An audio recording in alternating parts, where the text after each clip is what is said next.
Local Roots continues to explore the stories, people, and moments that shape Charlotte. And today we're bringing you a special best of edition, revisiting some of our most powerful conversations and historic deep dives that really resonate with so many of our viewers. From the four original wards that built this city to the legacy of Brooklyn Village and the lasting impact of redlining, these are the stories that continue to shape Charlotte today. I want to welcome you in. I'm Alicia Barnes, and thank you so much for streaming with us here on Queen City News. Plus, right now, we're showing you the best of, and we're bringing you into the conversation on the four wards. Early 1900s, that's when the exclusive suburbs happen around the edge of the city. In the center city, the Brooklyn neighborhood, Second Ward, that's today where the medical college is, the aquatic center, the government center, all of that became the center of Black life. And other neighborhoods, other parts of the center city, all of them had some Black and some white folks. But if you went to First Ward, that was probably the most mixed of the neighborhoods. Okay. Second Ward, largely Black. Third Ward has a railroad going through the middle of it. It's where the Panther Stadium is today. And over time, because of the railroad, there was a big junkyard there. It was not seen as a particularly elite place. Fourth Ward, which was much less cut by highways and such, did become somewhat upscale. And when Charlotte finally designated a historic district in 1976 or so, it focused on the old Victorian houses in Fourth Ward. Mayor Pro Tem, I love saying that, Dante, you kind of laid out the feel that you had when you were younger, the memories that you have of how it was just like a vibrant, bustling area in this area. What was it like in terms of relationships between cultures? And was that divided along these wards? If you can just kind of give me some insight there. Yes, it was a bit divided. As the doctor just said, Third Ward was more industrial, probably because of the proximity to rail. So it was, more warehouses, more businesses focused on industry. It wasn't really a place where a lot of people lived and populous compared to second or first ward. Right. So that's the Third Ward. Okay. Yeah, that's Third Ward. First Ward, and this begins to happen later on as well, but First Ward was a mix of cultures. And then you had the connectivity across Davidson into Belmont, where Belmont was like one of the suburban neighborhoods right outside of the four wards. And it was a mixed neighborhood as well. And over time, it became heavy African-American. It started out as people who worked in the mills along the railroad. Yes. And then when Brooklyn got torn down in the 60s, which we'll need to talk about, that's when Black folks started to move into the Belmontville Heights area. Absolutely. And so now you're seeing more of a mix in that neighborhood. Okay. But certainly First and Second Ward, I think, were the most visited, most visible. And Fourth Ward was sort of a prominent area. And it was a place where, and I don't know, Doctor, you have to tell me what was the impetus of this, but for Uptown, Fourth Ward was the very first ward that began to get high-end townhomes. A lot of them are historical now over there and have these high-end apartments that were proximate to jobs that were uptown. And you didn't see that happen really in Second or First Ward, but Fourth Ward had that population. I don't know why that was. Well, I think it's because the Victorian houses survived into the 1970s. And the 70s is when Charlotte finally said, well, maybe we do have some history stuff that we shouldn't tear down. And neighborhood folks started to organize in the Fourth Ward. Dennis Rash is someone who was affiliated with Bank of America. What's now Bank of America, helped get some mortgage money there. I remember Barbara Nail, who was a radio personality here, a jazz host on public radio, and her family had grown up in Fourth Ward, African American. And so the thing that I remember in my coming to Charlotte in the 1980s was the the new frontier for young folks who are moving into the city. Harvey Gantt building a new house there, becoming Charlotte's first Black mayor. His campaign manager, Mel Watt, next door, who was eventually head of the Congressional Black Caucus. Yeah. But when I came to town, he was just a young guy who, wanted to make things happen. Take me through the 60s, kind of when you're in the civil rights era of what was going on here in Charlotte, and also how that relates to the second ward of Brooklyn Village and how kind of all of that came to be. I know it's a lot. I mean, it's a lot of history to try and wrap up, but just so people can kind of understand why we talk about the second ward, I feel like more than any of the wards. Well, part of it is because what folks did to it was not very pretty. The 60s we think of as the decade when civil rights blossomed and opportunity grew, and there's some truth to that for sure. Harvey Gantt comes out of city council in that period, becoming the Black mayor. But that was the era when big government projects mowed down particularly Black neighborhoods, working class white neighborhoods in every American city. Program called urban renewal, sometimes called slum clearance. They didn't have to ask permission particularly. You could just go in and declare eminent domain. And Brooklyn, 1,000 families displaced, 200 businesses shut down, a dozen churches kicked out. And this happened in every American city. But when you think of today, our sensitivities are, I hope, different than that. And there is a considerable honor being given to the Brooklyn Village development, which is trying to revitalize. You can get a sense of that too when you talk to people here in Charlotte. They're very proud. I grew up in the Brooklyn Village, or I grew up in the area. I grew up in Second Ward. And that's what piqued my interest really about learning about the wards, because you'd hear people say, oh, I grew up in the Second Ward. Right. And I didn't know why they didn't talk about the First Ward or Third Ward or Fourth Ward. But now that makes sense, especially when you're telling me that the industrial part of it and kind of the landscape of it. And just the simple fact that a ward is an election district. I mean, I think that fact right there kind of allows you to understand, okay, so this is how you vote. And that makes a difference. And there was some sense of pride coming from certain wards, right? So it's interesting because you have that photo, the famous photo of the young boys sitting on the sideline, and they're watching Brooklyn get decimated, right? It's a photo that is in several of the museums here. But I think that pride that people had of being a graduate of Second Ward High School, growing up in that community, and being proximate to other people that were in a different socioeconomic status, just gave you some sense of pride. So even now today, the second with the gym, they have the gym, and there's an organization, a Second Ward organization of alumni, and they work very hard to keep the history going. They have some really great artifacts in that gym.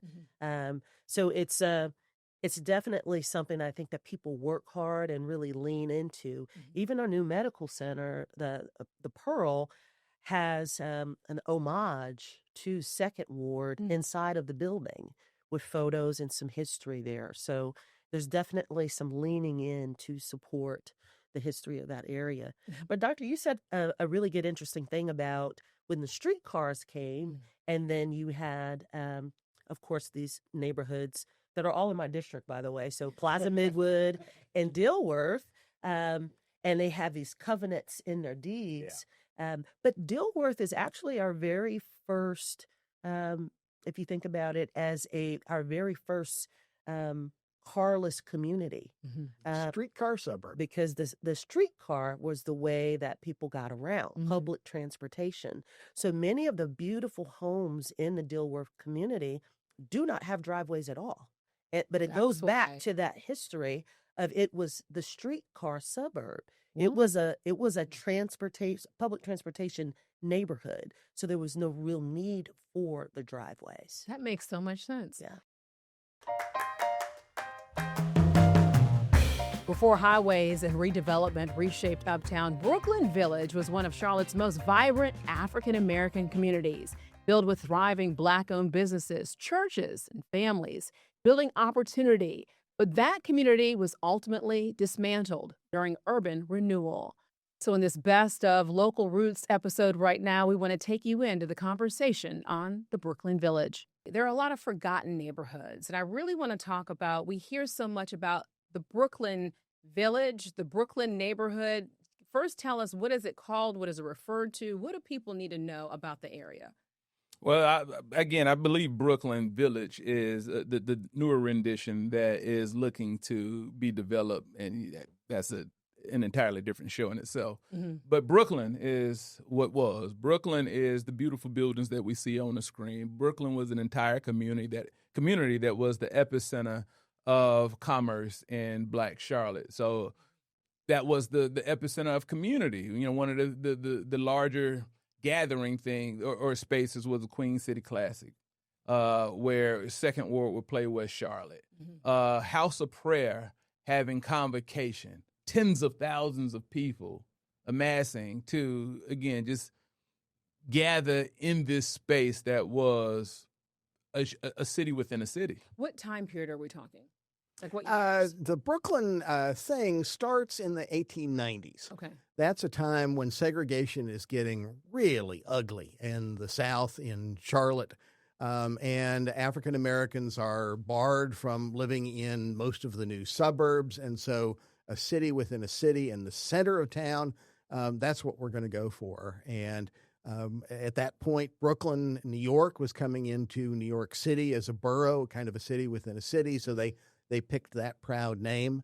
It was where the Afro-American Mutual Insurance Company had its offices. It was where the AME Zion Publishing House, which published the materials for that whole religion worldwide, was where the leading schools were. The elementary school, Meyer Street School, the high school, Second Ward High School. People gravitated toward the Brooklyn neighborhood from the early 20th century until urban renewal in the 1960s. Before we talk about urban renewal, what area are we talking about? So when people come into Charlotte, they know exactly, okay, this is the Brooklyn Village, now called Brooklyn Village, but back then called Brooklyn. Big bunch of territory. Charlotte in the 1850s, 1860s divided itself into 4 election districts, 4 wards within what's now the I-277 loop. And the Second Ward is where Brooklyn got to be. It's everything from Trade and Tryon Street all the way out past Interstate 277 out to where the new medical college is. The government center is in that land. The aquatic center is in that land. The NASCAR Hall of Fame is in that land. Okay. And all of that was a bustling place for the first 2/3 of the 20th century. And then we had urban renewal. And what exactly does that mean, and what dates are we talking about? Is that the 60s and 70s? Indeed. There's federal money starting in the 50s to clear the slums, and there's no requirement to ask people who are actually in those neighborhoods whether they like that idea or not.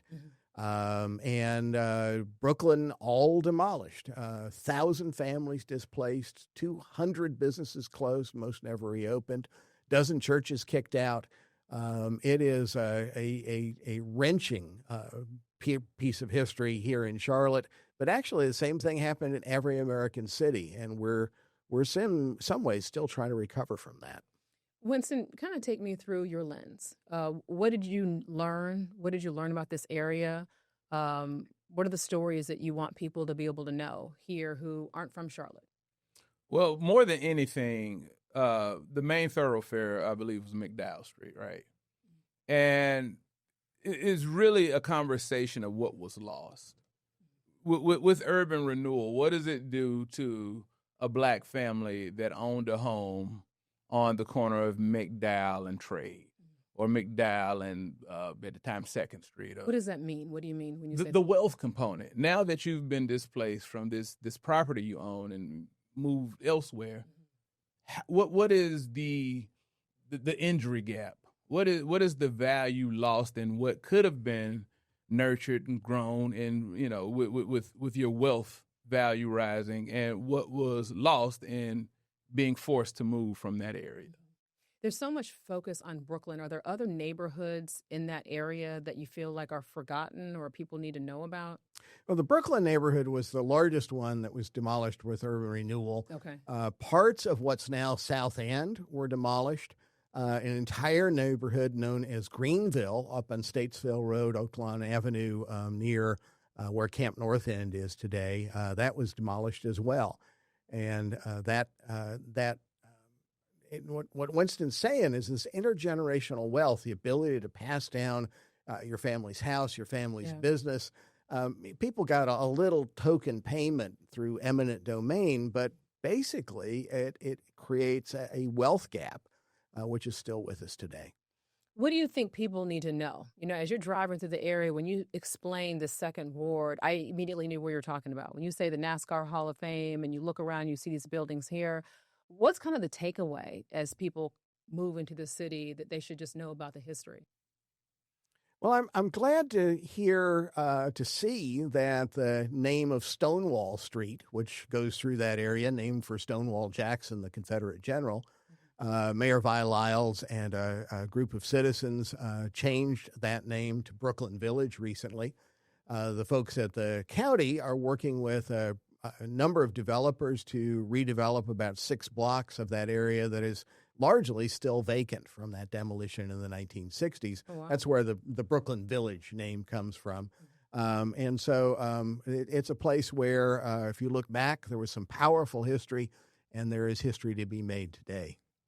Winston, any thoughts, any stories that you remember about the area or just that you learned through the years? Yeah, I think one is super important to me is, again, my father growing up here, while we give the acclaim and we give the attention to Brooklyn, there were the smaller neighborhoods that didn't have as much of the prestige that would just be lost. You know, Blue Heaven was beside Brooklyn.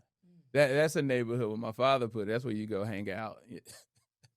Have a good time, Right. if you will. But we don't hear much about Blue Heaven. We don't hear much about it's not Southside Homes, but Southside, across the street from Southside Homes, where Piedmont Supermarket was, or Paul Creek, or where the area where the airport is. It's Dixie. There's so many communities that were lost. I remember, quick story. I went to a skeet shooting fundraiser way out in Waxhaw. And on my way down Providence Road, I just remember seeing like 3 or 4 AME churches just isolated amongst multi-million-dollar homes. And of course, communities are built around churches, or churches are built for communities. Mm-hmm. And that is the last standing marker of what was. So how many... Every time I saw a church, it was a reminder, there was a Black community once here in this space. And I don't know the identities of those communities, the names, the people who lived there, how they contributed to society. And that's so unfortunate that that'll end up being lost. Dr. Hanchett, any stories that you can think of that you think is important for people to know? I think this is just so fun because as you drive around Charlotte now, I'm hoping that this helps people kind of connect the dots a little. There are some wonderful photographs online through the Carolina Room of the Charlotte-Mecklenburg Library. There was a Black library, the first one in North Carolina, that was in the middle of that neighborhood. Right next to it was the Alexander Funeral Home.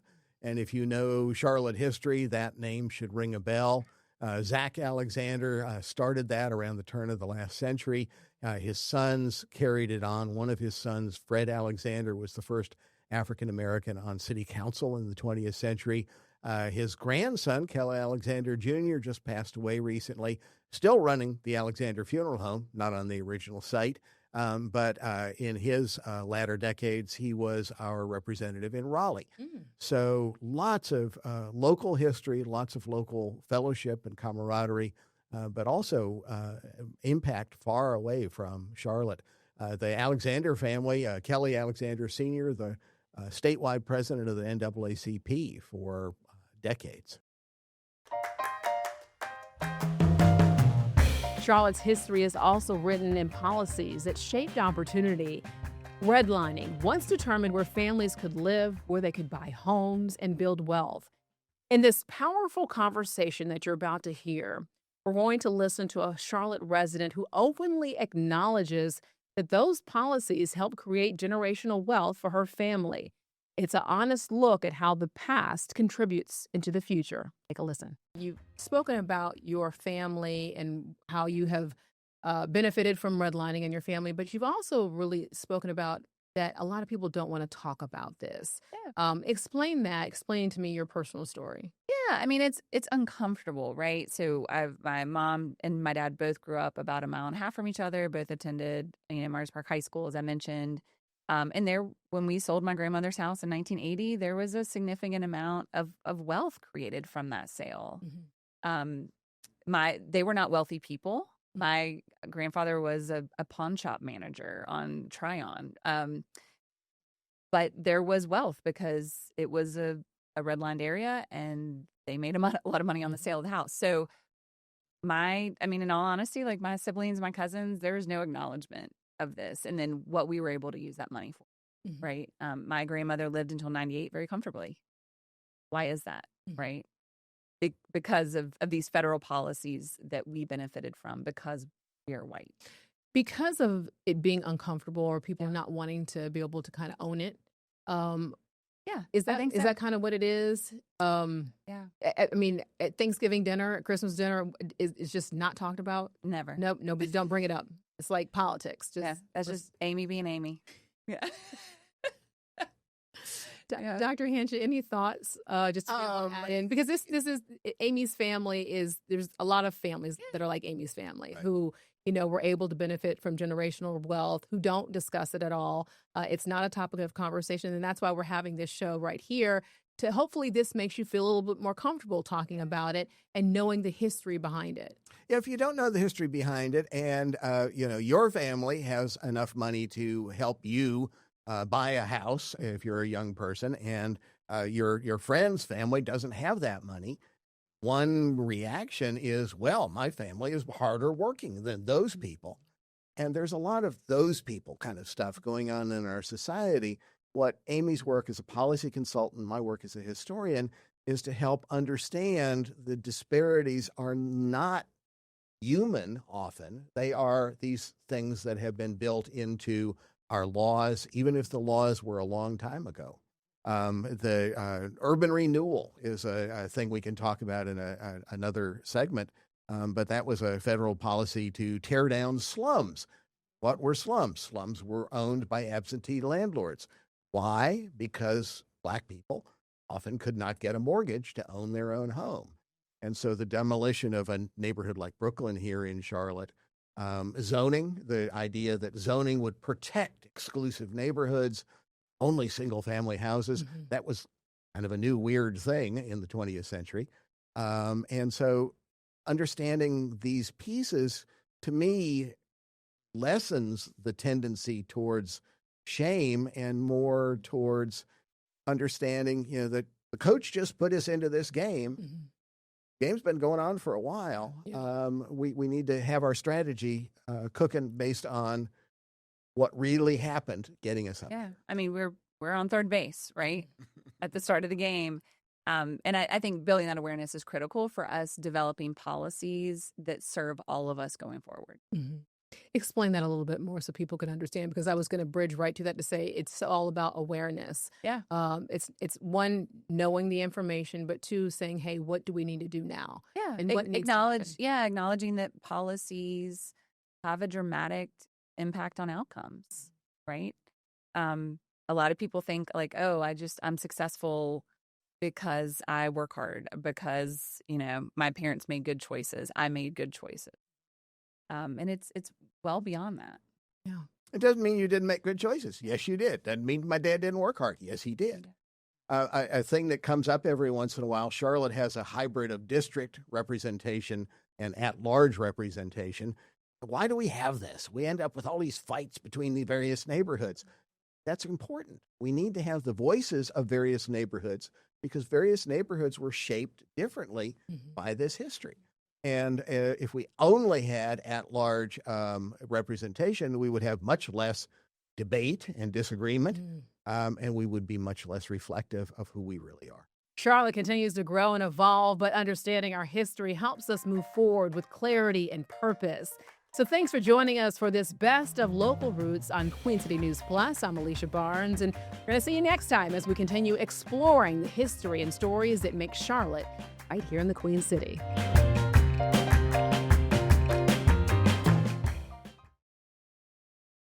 Queen City News Plus. Just search Queen City News on your smart TV's app store.